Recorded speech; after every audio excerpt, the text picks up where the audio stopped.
Hello there, you are watching HT Live 24/7. Signing on the world this week, here are the top stories. Goa nightclub fire. Eyewitnesses said people in panic rushed downstairs into the kitchen where some were trapped with staff, though many escaped. Flames quickly engulfed the nightclub, with the palm leaf construction catching fire easily. Narrow access left the brigades 400 meters away, worsening the tragedy. The Goa nightclub fire post-midnight on Sunday that killed at least 25 people has triggered a political slugfest as Congress demanded Chief Minister Pramod Sawant's resignation. The Goa unit of the Congress held the state government securely responsible for the massive fire and demanded Sawant's resignation on moral and political grounds. Following the deadly blaze at the Goa nightclub, the Delhi police has the checks ahead of Christmas and New Year as crowds are expected to surge in the national capital's major party zones. Clubs, bars, restaurants, and even events have been instructed to review their fire safety compliance. Early findings paint a grim picture of how several risk factors came together that night. The nightclub was said to be packed with weekend crowds inside a structure reportedly built with flammable material, and it had only a narrow access route and restricted escape paths, a combination that left little room for error. Bureau Report, HT Live 24/7. Germany's Merz makes first visit to Israel as chancellor amid strained ties. The two countries' traditionally strong ties have been tested amid Israel's genocidal war on the people of Gaza. German Chancellor Friedrich Merz has arrived in Israel for his first visit since taking office in May, aiming to reaffirm the traditionally strong ties between the two countries, which have been shaken over the course of Israel's more than 2 years genocidal war on Palestine in Gaza. After a brief stop in Jordan, Merz landed just before 8 p.m. local time on Saturday at Tel Aviv's Bangla airport, where he was met by Israeli Foreign Minister Gideon Sa'ar, who called him a friend of Israel and said Germany was an important partner.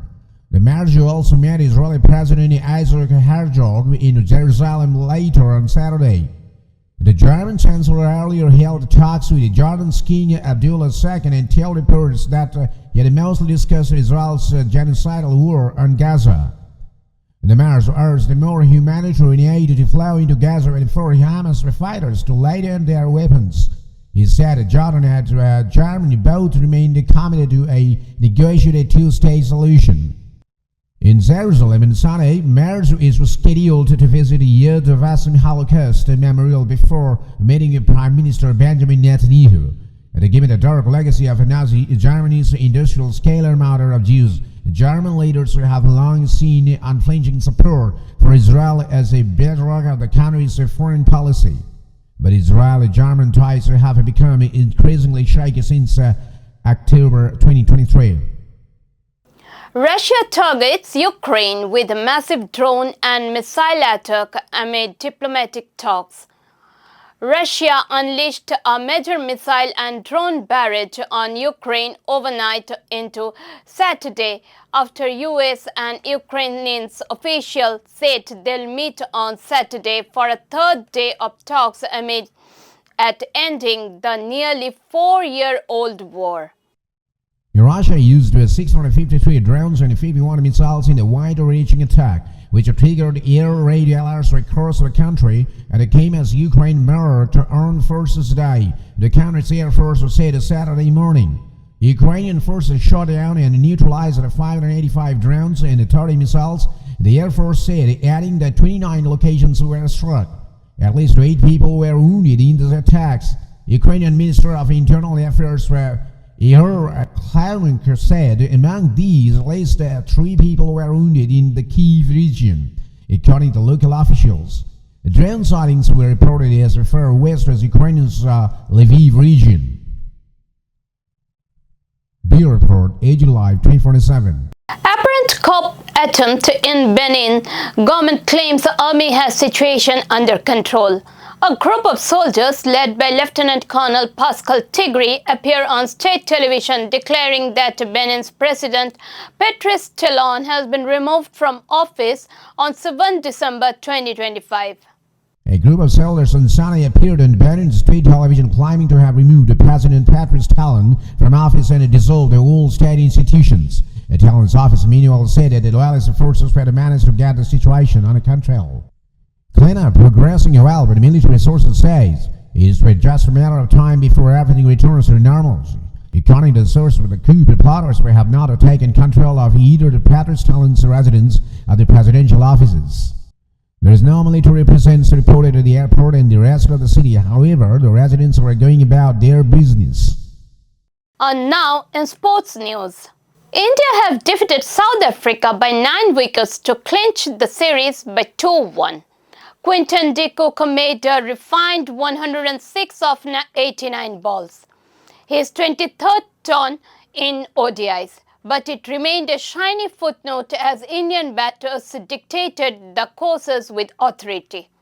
Shashi Jaiswal, the hero with a terrific century to help India achieve a 9-wicket victory and to wrap up the series victory. His scores were 116 in the chase and the batsman 2 with Rohit Sharma providing the backbone with the 75 and Virat Kohli stepping into place India to victory inside 40 overs with 65.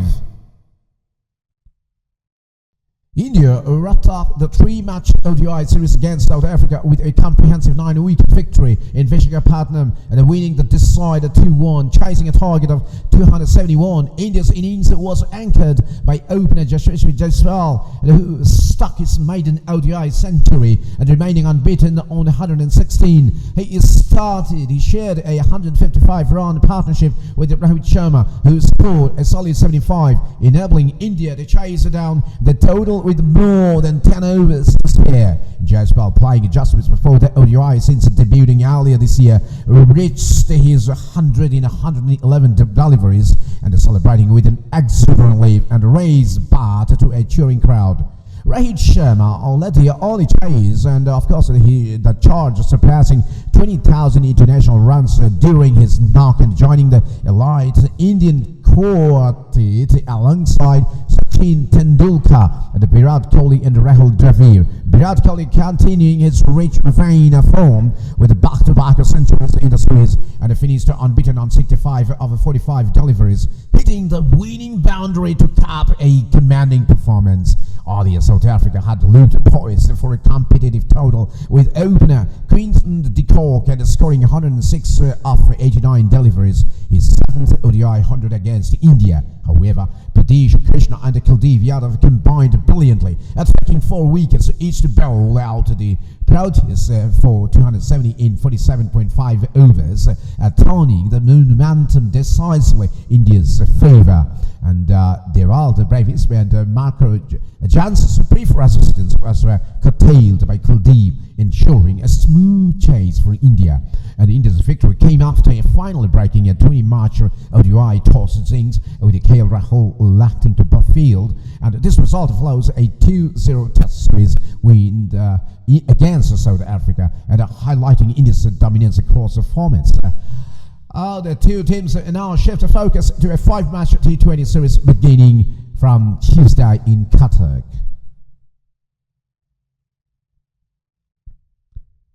Bureau Report, AGT Live 2047. Dear viewers, that's all from our news desk for the time being. Thank you all for being with me. Keep watching AGT Live 24/7 on YouTube, Facebook, Instagram and WhatsApp. Signing off now. Have a great fresh week ahead. AGT Live 24/7 presents The World This Week. America to Agatala. Global news platform. Global politics, diplomacy, economy, education, health, culture, sports, international affairs, global turbulences, news from space, curiosity on aliens, UFO, etc., war and war effects on global economy, Sensex, share market, global tourism, global technology, artificial intelligence, and next, You are watching HT Live 24/7 on YouTube, Facebook, WhatsApp, Instagram, Telegram, Twitter, etc. Fashion, fair, future, and lot more. The world this week.